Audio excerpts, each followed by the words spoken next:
The following is an exclusive presentation of Blaze Sports.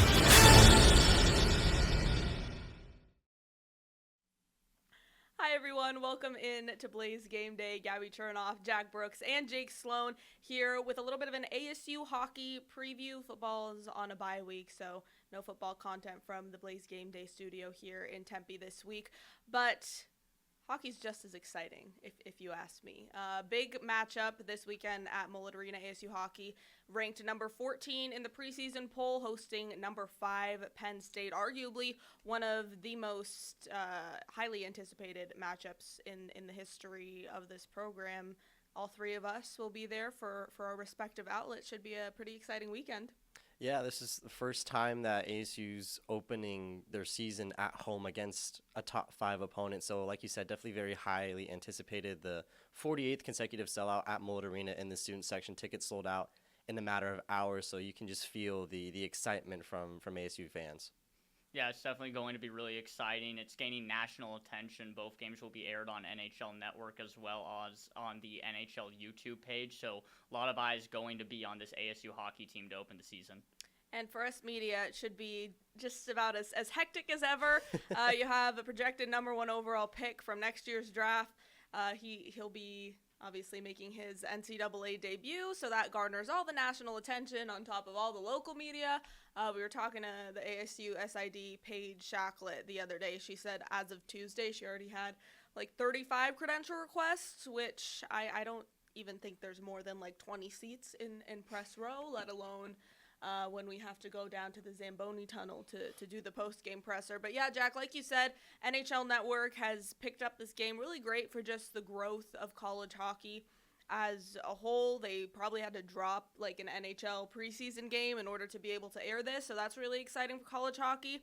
And these two programs kind of embody the growth of college hockey. I believe Penn State made its NCAA debut as an NCAA Division I program about 15 years ago or so. They were a club team before that. ASU, just about a decade ago, made its NCAA Division I debut, and these programs very similar origins. And Greg Powers said that he has a lot of respect for Penn State head coach Guy Godowski and just everything he's done and how they've kind of, I guess, followed Penn State's lead in that regard. Yeah, and especially this year, Greg Powers talked about how in the years prior, when ASU traveled to Penn State to play the Nittany Lions, excuse me, oh my goodness. Say that 3 times fast. But he said that they weren't at the level that they were at, that they are right now, and that's a big thing, especially with how he's recruited. ASU's in their second year in the NCHC after placing second. That really set the standard for the future for them, and Powers expects them to be a lot more competitive than they were in years prior with the Nittany Lions. Almost had it. I mean, yeah, like you said, Jake, the programs have definitely grown a lot since then. Obviously, not only Gavin McKenna garnering a lot of national attention, like Gabby said, but then also just ASU.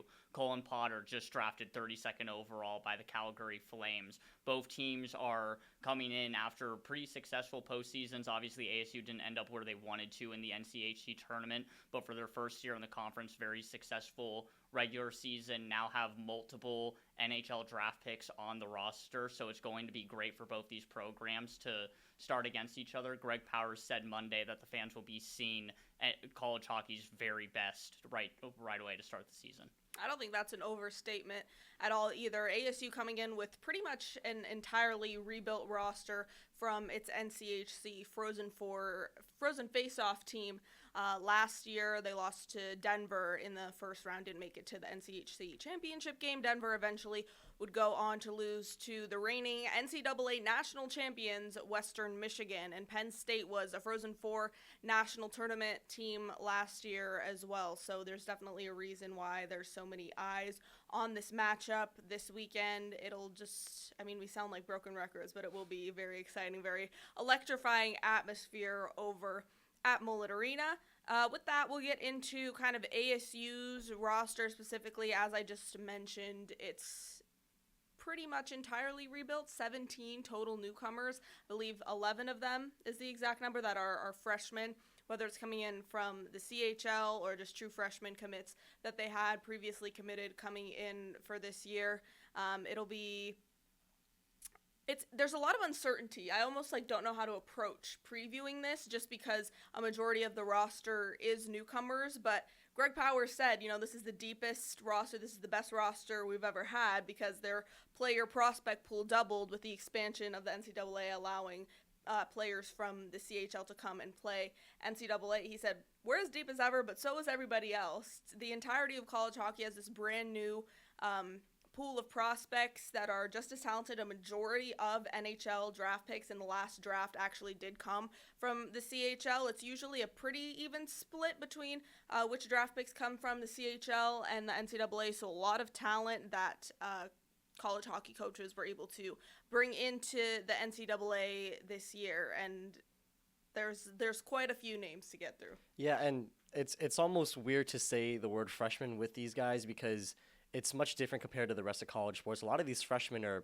19, 20 years old rather than the 17, 18-year-olds you're used to seeing in college football and college basketball, because they spent time, especially this year, spending 3 to 4 years in the CHL and smaller major junior leagues, where they don't go straight from high school to college. They get a lot more experience compared to other collegiate athletes. So they're a lot more poised and composed because they've been in high-stakes situations already.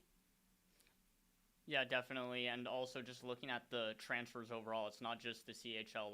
Just with the success that ASU has had so far early on, they're also getting NCAA transfers. Actually, Friday starter Connor Hazley transferring in from Bentley. He was the AHA Most Outstanding Player of the Year, as well as the finalist for AHA Goalie of the Year, recorded 11 shutouts last season. So in addition to these older CHL guys, they're also getting younger NCAA guys to fill their roster, which is a really exciting time for not only ASU, but just for college hockey with all the movement in place. Yeah, and Hazley is really a brick wall there. His .925 save percentage is a big step up from ASU's average of 9.09 between Luke Pavicic and Gibson Homer last year.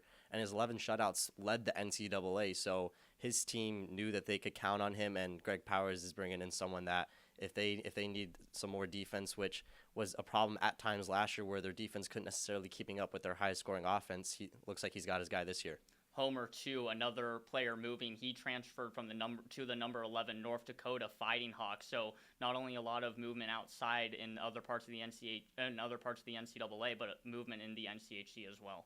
Yeah, when you lose two goalies who Greg Powers called last year a two-headed monster, they had a really good tandem in net last year, and then you bring in two really good guys. Jake, like you said, Connor Hazley, he led the NCAA in shutouts last year, and we talked to him on Tuesday, and he said it was kind of a no-brainer decision. He said, it's warm here. The weather definitely helped when Greg Powers was selling this place to me, but it's a state-of-the-art facility, and that's kind of the answer I feel like we get a lot of the times when we ask these players, hey, what made you want to transfer to Arizona State? They say, a lot of the times they say, the weather helps. They're coming a lot of times from places like North Dakota up in Canada where it's freezing half the year. So they always have something to say about the weather, and then just the facility speaks for itself, and they have nothing but really good things to say about the coaching staff as well. But backing up Connor Hazley is Samuel Urban. He was Team Slovakia's starter in the World Junior National Championship last year. For those of you who don't know the context of that, that's basically the country saying, hey, you are the best goalie in our entire country who is under the age of 19. So that says a lot, too. He's a true freshman. Jake, like you said, a lot of these freshman college hockey is weird in the fact that these guys commit, 3-4 years earlier, and then the coaching staff sends them off to juniors, and basically, however their roster needs adapting for the following year, they'll say, hey, you can come play for us now, or go back to juniors. We'll talk again next year. But Sam Urban has a couple years of junior experience, obviously playing on a national stage with Team Slovakia as well. And a true freshman, it'll be really good for him to kind of stand behind Hazley this year, probably get a couple games in there as well. But if he's a true freshman who sticks around for all 4 years, he'll be really good for ASU hockey's future. Yeah, and getting to back up someone like Hazley, obviously Powers said that the job is for Hazley to lose, but for Urban, just getting that experience and advice from someone that will likely put his name to the NHL draft within the next year or two, and just being behind that talent, learning from someone like that will be very beneficial to him. And like you said, last year didn't really get the opportunity to be brought up to the team because of Gibson Homer and Coach Powers bringing in Luke Pavicic. There just really wasn't a whole lot of room, and you don't want to waste a year of eligibility for a guy like that. And I think that was a smart move to, send Urban back to juniors last year, because you had Gibson Homer. He was a returner, but then if you have an opportunity to go and get a guy like Luke Pavicic out of the portal, as Coach Powers and ASU did last year, I think you take it. That's kind of been, we've seen that a lot with this program. I feel like, especially in recent years, they like to target veteran guys out of the portal. I mean, 2 years ago, you had Tyler Gratton. He became the captain of the team. He only had 1 year left. They got him from Penn State. And then the following year, you get a guy like Ryan Kerwin, Noah Beck, and you get Luke Pavicic as well. And they kind of did the same thing this year on the back end. So I think that's a really, really good for setting your program up for success, because, you have 1 year of a veteran guy who's going to be, standing really strong, bringing experience to your team, and then you have a freshman under him, or maybe just a younger guy, even if he's not a freshman, to kind of shadow him and learn from him in that regard. Yeah, and this year especially, there's a lot of freshmen and sophomores, a lot of underclassmen on this roster. Like you said, Powers in recent years has gone to the transfer portal more often than not, but he said this is probably the last year that he'll have a roster heavily created around the transfer portal, as he wants to move into recruiting more people at the high school level and having that homegrown talent.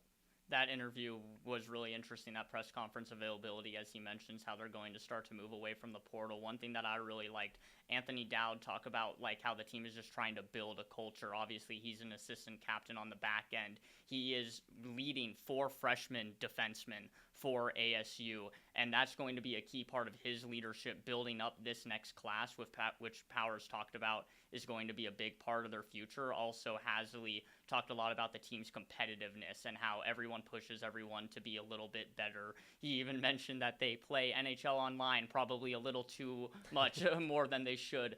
But, that little competitiveness, having those veteran leaders like a junior assistant captain like Dowd, that can really help start to build up classes, so that way the team needs to go less and less into the portal. They also take frequent trips to Golfland, we've heard the past Very 2 weeks. interesting. Which, if you haven't been to Golfland, that place is so much fun. It's like a water park for the most part. I've never been to the water park, but they also have like an arcade inside, and there's like 3 different mini golf courses, and it's a lot of fun.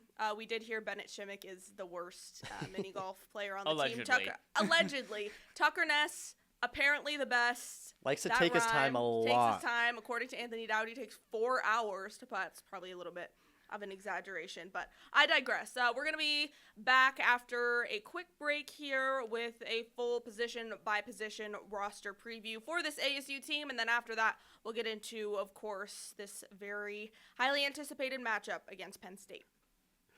Welcome back to Blaze Gameday on Blaze Radio. Gabby Chernoff, Jack Brooks, and Jake Sloan here with you for an ASU hockey season preview. We're going to get into position by position here. As I previously mentioned, we have 17 newcomers on this team out of 28 players. Very much unknown as to what this team is going to look like. We're going to do our best to preview it and preview some of the guys specifically who are the newcomers on this team. But we'll start with the forward group. Jake, you want to hop in?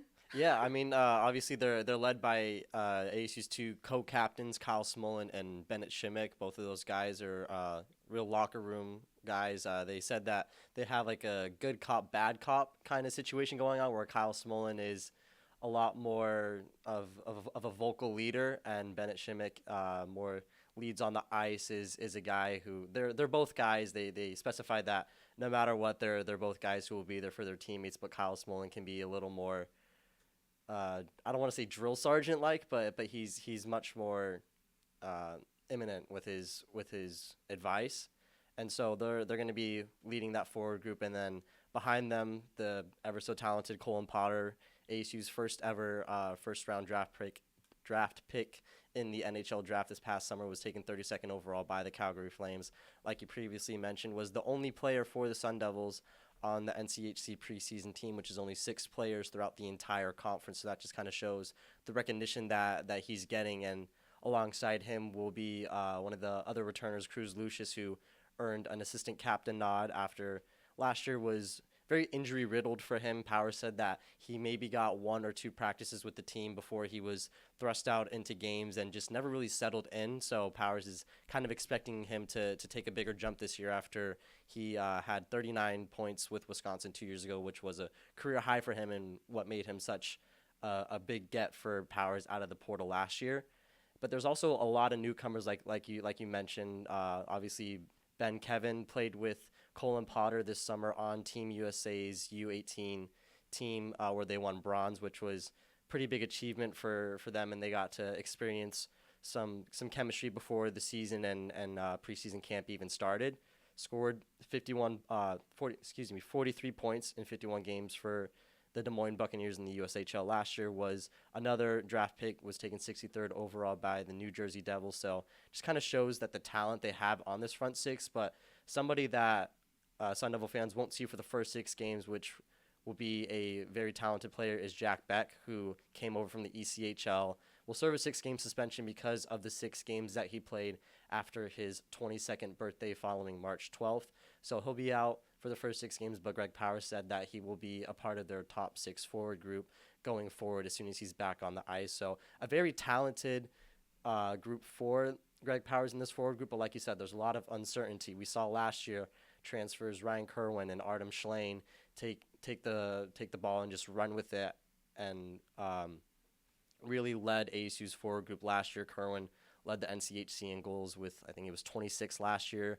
Artem Schlein was the team MVP, so although they were only here for 1 year, they really made their mark on the team. And so with a lot of newcomers, I think Powers is gonna look to Smolin, Shimmick, Potter, and Lucius obviously is his 4 returners, his core 4, to kind of get the ball rolling for the rest of these guys and hope that they follow. Yeah, and on the note of Colin Potter, last year, and I feel like we could, now that I think about it, now that Greg Powers and Potter himself have said this, he knew it was his draft year, right? He said he was kind of playing, I think he referred to it as like a monkey on his shoulder. He kind of just always had analogy. this, and it is a lot. He was 17 when he came to college. That's a lot of pressure for a 17-year-old kid who already has all these eyes on him, already has so many high expectations. And he said even at the draft, we weren't sure if it was going to happen, if he was going to get taken in the first round. I know even I was watching at home. I had my article prepped and ready to go about him being a first-round pick.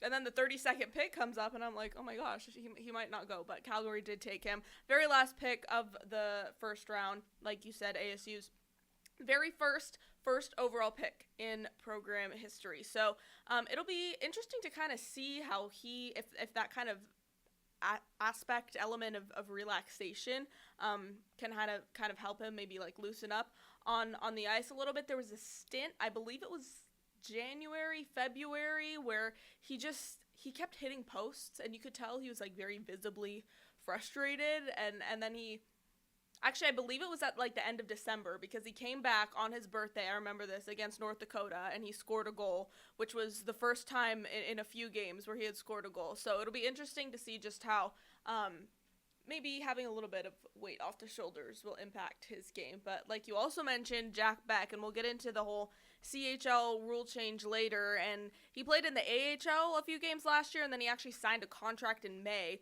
with the Pittsburgh Penguins AHL affiliate. I guess in talks over the summer, his brother, Noah Beck, last year played for ASU. Greg Powers said this is a very unique situation.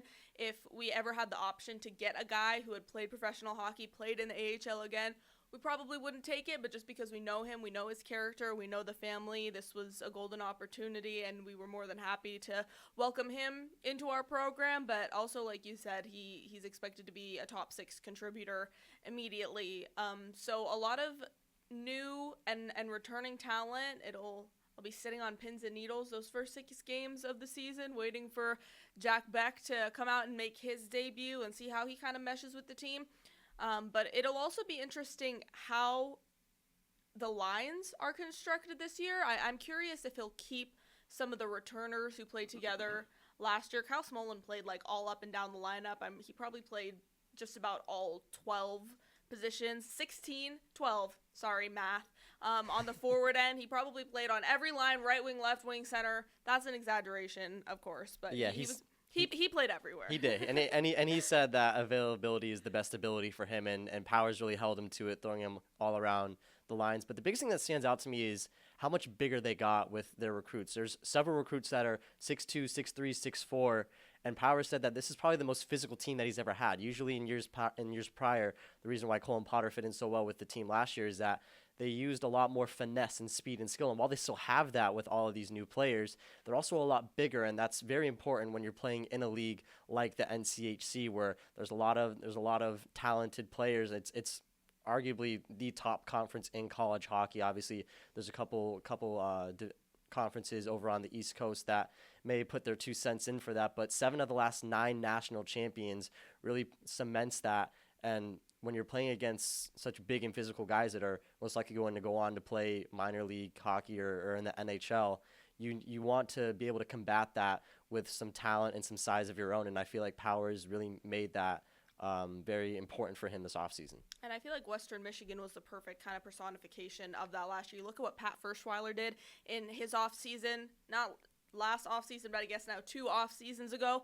I remember looking at that roster sitting in Minnesota at the Frozen Face-Off for the NCHC, and I was looking at it. I think there was one player on their entire roster who was under 6 feet tall. ASU, and I would have to agree with Powers on this, has been, a little bit on the smaller side. I think he referred to them, used the word slight, the last couple seasons. So, and it's very evident on the ice too. I mean, when Western Michigan came to Tempe and played their series against ASU, the physicality really stood out. ASU can hit all they want, but when these are guys who are, 5'7", 5'9", 5'10", even, like, it's very clear that they don't bring that kind of same physicality as Western Michigan, who has several players who are like 6'4". So I think that was a very smart target and a very smart priority for Powers in the offseason, and I'm excited to see how it plays out. One thing that really stands out to me, especially about this forward group, like y'all said, not only do Potter and Kevin need to step up, but also it's just the players they lost. Jake, you mentioned Ryan Kerwin led the NCHC in goals. He also led ASU in points with 39 on the year.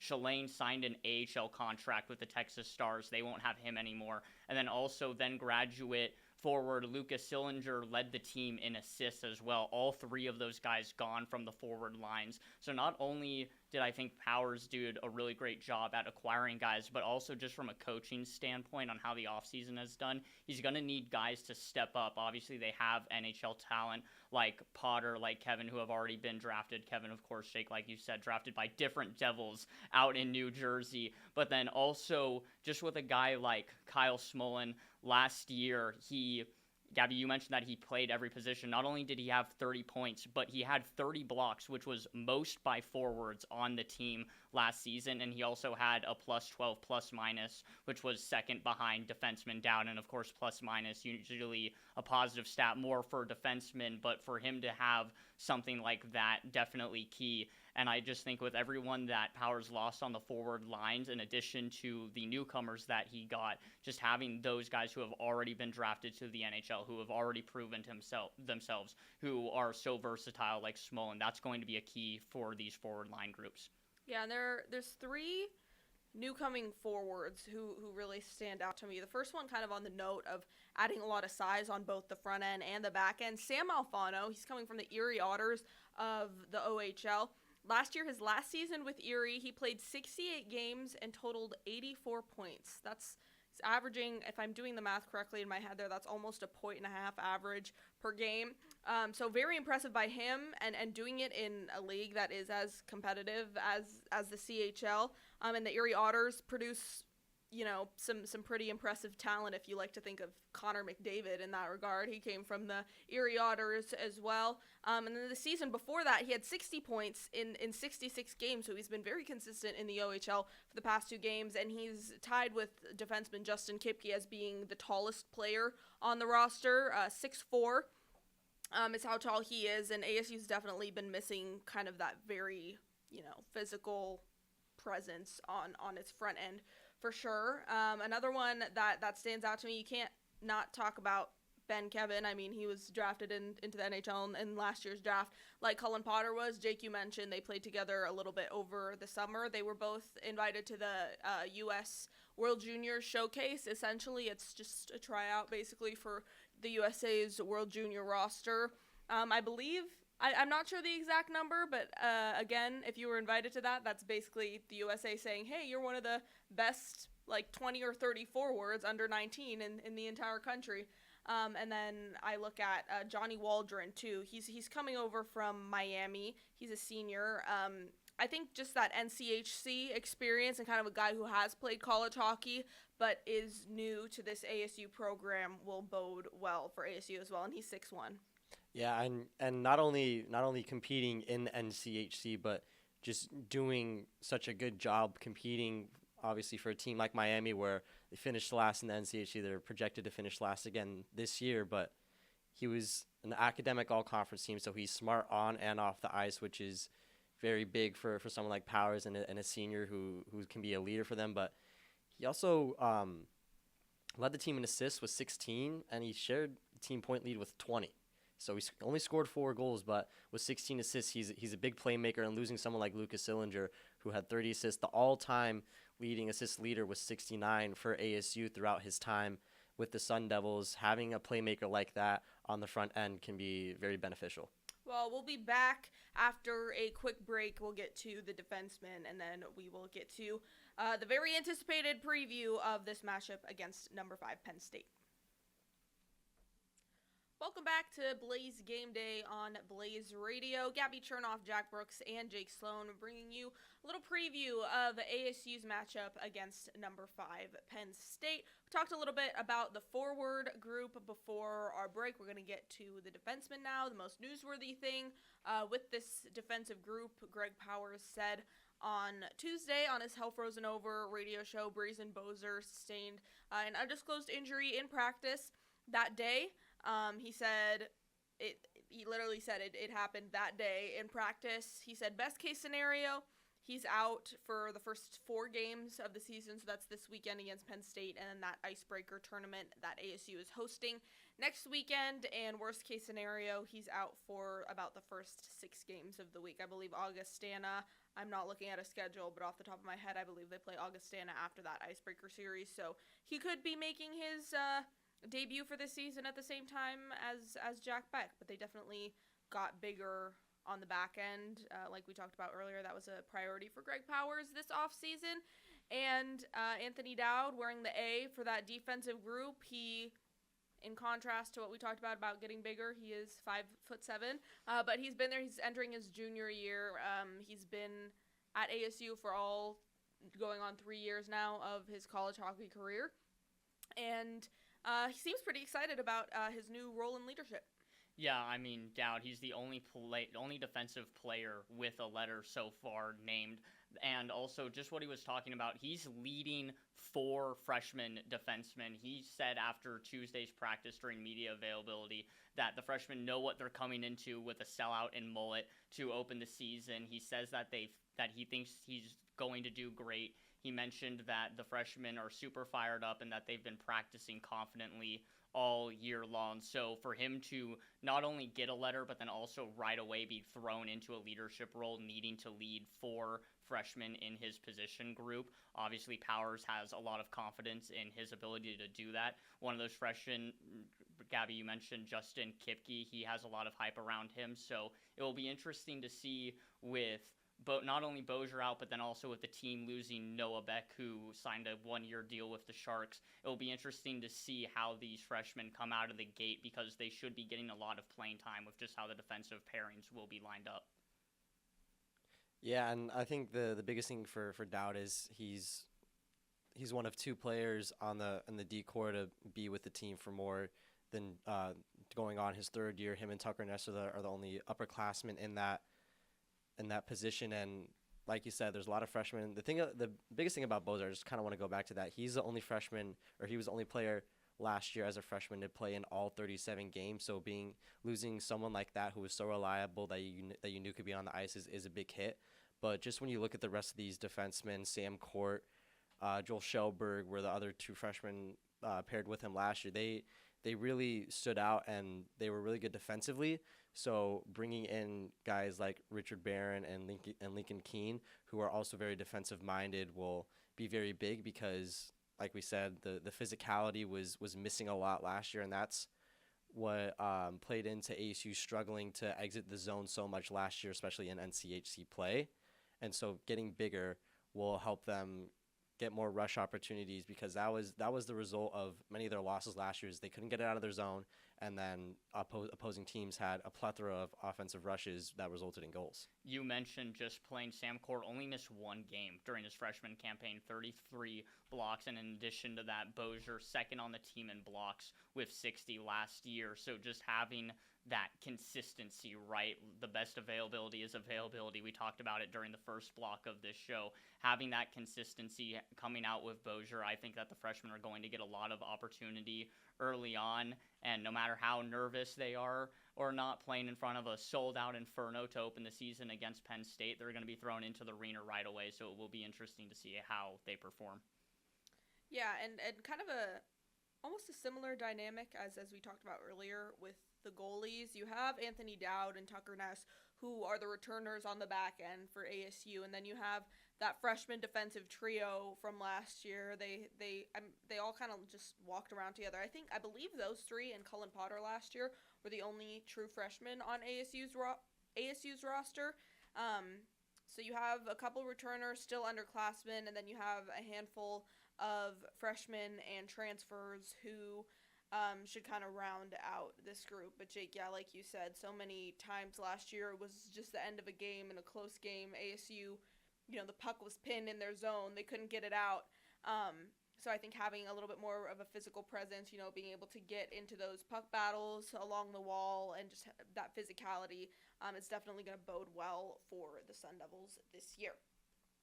Unless anyone has anything else to add about ASU's defense this year, time to talk about the talk of the town, Gavin McKenna, the projected number one overall pick consensus, I would say, projected number one overall pick in the 2026 NHL draft. He is coming from the CHL as well. Not a whole lot to say. Paige, ASU's SID, said they have like 5 people just following him around all day for content. Penn State brought in a couple other guys from the CHL too. They have a handful of projected first-round picks on their roster, so a very tall task for the Sun Devils in this opener. Yeah, and when someone like Gavin McKenna, just the hype around him, you're gonna have a lot of eyes on him. He's a generational talent. Some say he's the best prospect since Connor McDavid back in 2015. So definitely some very big shoes to fill. But when you have a 54-game point streak in the CHL, which is a modern league record, you're the CHL and WHL Player of the Year. You kind of expect to fill those shoes after you let your game do the talking in the CHL, and now going into the NCAA. This new CHL rule is, I think, very beneficial for the NCAA, just because they're not, in a sense, competing with the CHL anymore for players, because players know that even if they go to the CHL, they're always able to go back to the NCAA. So I feel like in terms of revenue and how many eyes are on collegiate hockey now more than ever, it's a new age of college hockey.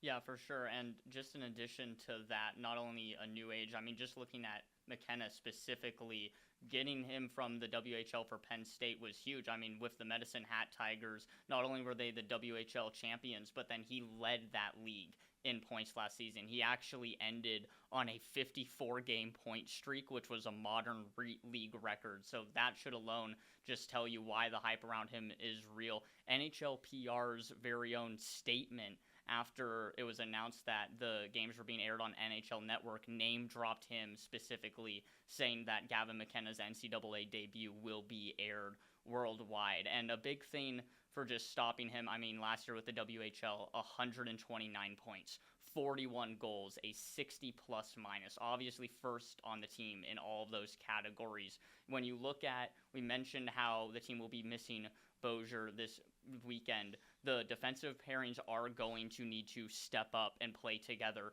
Last year, Bozier against the eventual national champions, number 1 Western Michigan, he had a season-high 7 blocks and a 5-3 win. He stepped up in that game. He led the ASU defense, to stopping such a powerful offense in that win. So now just to stop such an offensive powerhouse like Gavin McKenna, we've seen him hit the Michigan a few times in the WHL. These defensive pairings for ASU are really going to need to come together and play as a team with their main defensive leader out for the first series. Yeah, it's funny how you mentioned blocks, because now that Bozier's out, ASU's top 3 in terms of block shots last year, Ty Murchison led the country with 98 block shots. Noah Beck was 3rd with 43. Bozier was 2nd with 60. All 3 of those won't be on the ice against Penn State, and that was such a big part of ASU's defensive success last year, was getting bodies in front of the puck. So whether it was Pavicic or Homer in the net, they wouldn't need to save as many as they need to. But it's also a double-edged sword, because now you have Hasley, who did so well with his .925 save percentage, 11 shutouts. You have that confidence in him that even if you can't get a lot of bodies in front of the puck, you have that confidence that he'll be able to make saves. But that just kind of shows why being so much bigger defensively is huge for the Sun Devils. They brought in three freshmen, all who are at least 6'1" or higher. Keene 6'1", Barron Keene is 6'2", Zemlak is 6'1", and then Justin Kipke at a towering 6'4". Will definitely give, or at least try to give, Gavin McKenna a run for his money, as well as the rest of the Penn State roster. We were all there for Tuesday's media availability after practice with Hasley, and a big thing that he mentioned is just that pressure is privilege. I even asked him about it. We mentioned that the student section for the Inferno will be sold out. Tickets sold out in 4 hours and 37 minutes on Monday before the game. Asking about it, how big of a factor does that crowd play for him? He said that it's huge. The crowd gets behind him every time he makes a save. Pressure is a privilege for him and also for ASU, so he's going to need to step up in that privilege and come up big with some saves for the Sun Devils. Yeah, definitely a tall task at hand for ASU this weekend.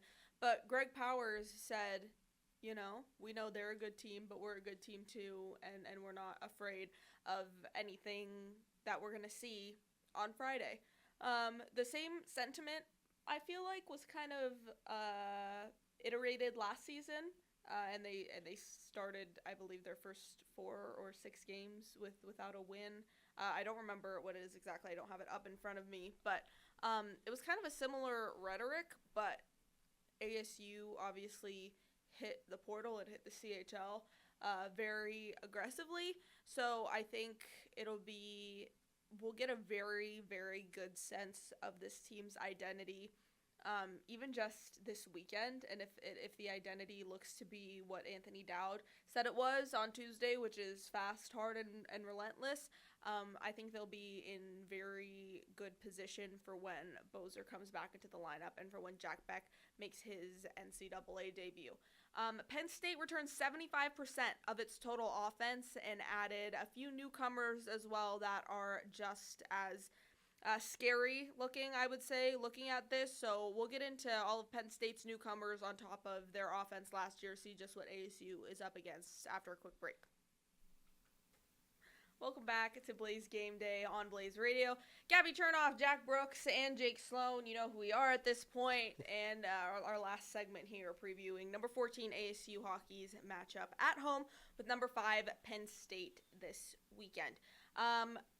Jack, I'm going to let you talk a little bit about some of the returners, but before we get to that, as I mentioned before our break, Penn State is returning 75% of its total offense, including each of its top 6 goal scorers from last year, and then they have 7 new skaters who they've added. Of course, Gavin McKenna headlining pretty much all of college hockey this weekend. That's all anybody is talking about. Like I said, consensus number 1 overall pick for next year's draft. Jack, you talked about him a little bit too. His talent and everything surrounding him kind of speaks for himself. So we'll leave it at that with him. They have Lev Katzen. He's coming in from the Gulf Storm of the OHL. He just won a gold medal with Team Canada at the World Juniors last year. So if Gavin McKenna wasn't already scary enough, you have that now too. Luke Misa coming in from the OHL. He was drafted in the 5th round of the NHL draft by also the Flames, just as Cullen Potter was. He was 150th overall, though. 2 years ago, now in the 2024 NHL draft, he's making a handful of guys making their NCAA debuts. Penn State really hit the CHL hard as soon as that opened up. They have another one, Shea Van Olm. He's coming from the Spokane Chiefs of the WHL. He spent 5 seasons there, so kind of a veteran presence, I want to say. Not a veteran to college hockey, but we asked Kyle Smolin and Bennett Shimmick how they feel about some CHL players coming into the NCAA, and he said, they're all hockey players. They're all hockey players, and they're all here to contribute.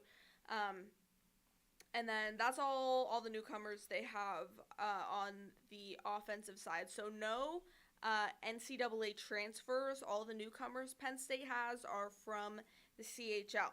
On the defensive side, Nolan Collins, he's coming in from the Flint Firebirds of the OHL. He spent 4 seasons there. He played 36 games last year, 17 total points. His season was cut short due to injury, but he should be back full swing for this weekend. He was drafted in the 6th round by the Penguins in the 2022 NHL draft. So a drafted guy coming to make his NCAA debut. Son of head coach Guy Gadowski, Matt Gadowski is transferring in from Army West Point. He was a Hobey Baker Award top 10 finalist a season ago. And he is the only Penn State player Penn State is the only school in the country with multiple Hobey Baker top 10 finalists returning in 2025-26. Jack, I'll let you get to Aiden Fink in a second. And the last skater that Penn State has that is a newcomer is the 14th overall pick in last year's NHL draft. Jackson Smith, Columbus Blue Jackets, took him in the 1st round. And he, as Cullen Potter is the first ever first-round pick to play for the Nittany Lions. On the back end, their starting netminder will be just kidding. Maybe. John Seyfarth. Yes, just kidding. They have a new one, too. Josh Fleming. He's coming from the QMJHL. He spent 3 seasons there, appeared in 130 games, 908 save percentage, so pretty scary guy in net as well. And then Kevin Reidler is an NCHC transfer, actually coming from University of Nebraska, Omaha. That was a long spiel, but just wanted to put into perspective just how many newcomers and just how good these newcomers are that Penn State has, in addition to the returners that took them to the Frozen Four last year. You did a great job going through the newcomers, but it's not like Penn State wasn't a good team last year. I mean, they were a Frozen Four team. They needed an at-large bid, beating Maine and UConn, lost to Boston University, needed that at-large bid because of a loss to Ohio State in the Big Ten semifinals. But just with all the returners, they performed well in 2024-25. Team had a plus 29 goal differential, so definitely had some close games, but 3.48 goals per game from their offense. And it seems like this week, if you're on college hockey Twitter at all, Gavin McKenna. It's all we've been hearing about. But just on that forward line within Gabby, like you introduced, Aiden Fink led the team in points last year with 23 goals and 30 assists on the season. He will definitely be able to step up on those forward lines with Gavin McKenna. Last year, pretty average power play from Penn State, 23.57 on the power play, 79.7 on the penalty kill, so just a little lower where you want to be. But for the returners, they performed well last year. Gavin McKenna is going to be with a veteran junior presence in Aiden Fink, so he won't be alone on the ice for the forward lines. Also returning, the team will be without their goalie from last year, Arseni, who played 33 games for them, ended with a 19-9-4 record. Now this season, they are going to be coming in with senior John Seyfarth. Last year, 6 games, a 2.5 goals against average, and a 918 save percentage, going 3-2-0 in those 6 games played. So it will be interesting to see how he gets adjusted and accumulated to more start time. Yeah, I think the biggest thing about this Penn State team, we talked about how many returners they have, and they were a part of that team that needed to get hot at the right time. Like you said, they needed that at-large bid because they lost to Ohio State in the Big Ten tournament. They take down the number 3 overall seed in the country, Maine, and they just keep on riding that to the Frozen Four. Although they fell short in the semifinals against Boston University, this is a team that went through adversity and they faced it head on and came out on top. I think the biggest part for ASU, not only against Penn State, but just in this non-conference slate, they play Ohio State later in the season.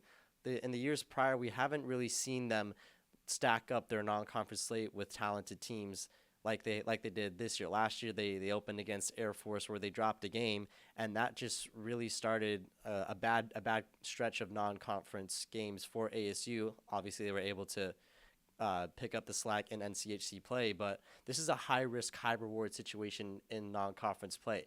If you come out on top with a winning record, you can get the ball rolling early and head into NCHC play a lot better and a lot more knowingly of what your team is compared to last year. But if you lose a lot of these games, then it could also have the exact opposite effect. But I kind of like what Greg Powers is doing with having all these Big Ten teams, because it's allowing his newcomers to play up to the competition that they're facing instead of a slow start to the season where they're still trying to find their feet underneath them.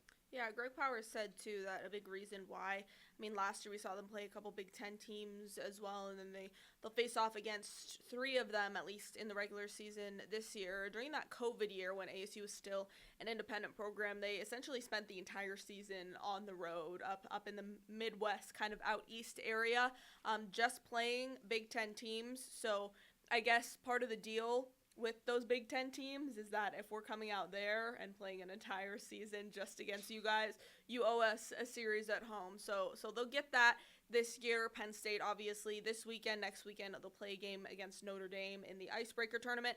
And then later on in the season, as you mentioned, Ohio State. If that doesn't put into perspective how good this Penn State team is coming into the season, and just how good this ASU team is with all of its newcomers coming into the season, of course, as well, I don't know what does. So I hope that provided some good insight to anybody listening. With that, we're going to wrap things up here with our score and series predictions. Jake, if you want to start us off. Yeah, it's very hard just because of how much uncertainty there is. I think Penn State will win the first game 5-3, and then I think ASU will answer with a 3-2 win in overtime, with Colin Potter scoring the OT winner. The way I look at it, I'm with you, Jake. It's going to be a split series. The way I look at it, obviously, Gavin McKenna, a lot of hype. And I'm not saying that he's not an offensive powerhouse. We see what he did in the WHL. And ASU coming in with a lot of freshman forwards, or freshman defensemen. Bozer will be out, of course. I think that first game will definitely be high scoring. The freshmen are going to need to find their feet on the defensive end. Aiden Fink and Gavin McKenna are just going to be such a dangerous 1-2 pairing. So just because of that offensive powerhouse with Penn State, and also that first game for ASU, especially for their younger defensemen, I'm going to go with a 4-2 win for Penn State game 1. But for ASU, both games sold out student tickets in the first 5 hours after being released. A big thing that not only Powers talked about, but that also Dowd and Hazley talked about, was just the culture and the competitiveness within this team. And I think that's going to really come out and shine. Mullet is going to be rocking. Even that will be an understatement. So for ASU, give me game 2 and a 3-1 win, split the series against number 5 Penn State. Yeah, that barn over at the Mullet will definitely be rocking. But I actually I'm going to go with kind of the opposite of what you guys said. I think ASU wins tomorrow 3-2. Close game. I think they get it done in regulation, though. And then Saturday, my prediction is Penn State will take that one by a little bit more of a convincing margin, maybe 5-2. Somewhere around there.